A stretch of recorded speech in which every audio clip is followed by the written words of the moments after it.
대선을 2년 앞두고 치러지는 이번 총선은 어느 쪽이 이기든 정치권의 격변을 불러올 것으로 보입니다. 네, 시나리오별로 전국 상황을 미리 가늠해봤습니다. 구하림 기자입니다.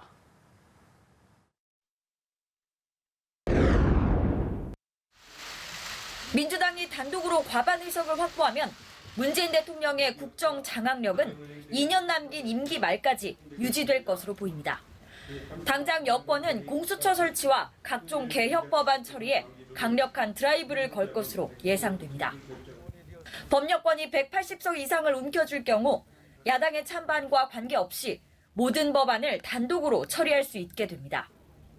통합당은 참패 후폭풍 속에 극도의 혼란에 빠질 것으로 보입니다.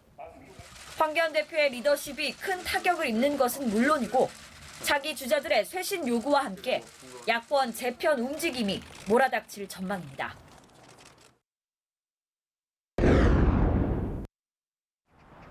민주당이 단독 과반에 실패하고 친여권 성향의 군소정당과 손을 잡아 과반수를 이루는 구도는 20대 국회 연장을 의미합니다. 과거 4+1 협의체와 비슷한 형태의 공조가 다시 가동되고 문재인 정부의 정책 기조가 유지될 것이란 전망입니다. 문제는 연동형 비례제 도입으로 출현한 위성정당이 모정당과 합치지 않을 가능성이 커 공조체제가 안정적이지 못하다는 점.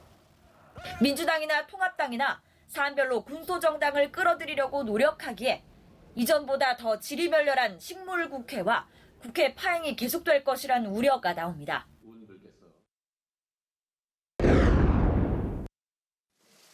통합당이 과반수를 확보한다면 국회 운영에 주도권을 쥐고 문재인 정부의 정책 전환을 강하게 밀어붙일 것으로 예상됩니다. 민주당 이낙연 후보와의 종로 선거에서 크게 지지 않는다면 황교안 대표는 당권을 공고히 하며 대권을 향해 큰 걸음을 내디딜 것으로 보입니다. 여권은 격변에 빠져들 것으로 보입니다. 공수처와 탈원전 등 그동안 어렵게 쌓아올린 공든 답이 허사로 돌아갈 가능성이 크기 때문. 이낙연 대세론이 흔들리는 가운데 그간 숨죽이고 있던 잠룡들이 정권의 쇄신을 요구하고 나서면서 임기 말 레임덕이 촉발될 것이란 관측입니다. 연합뉴스TV 구하림입니다.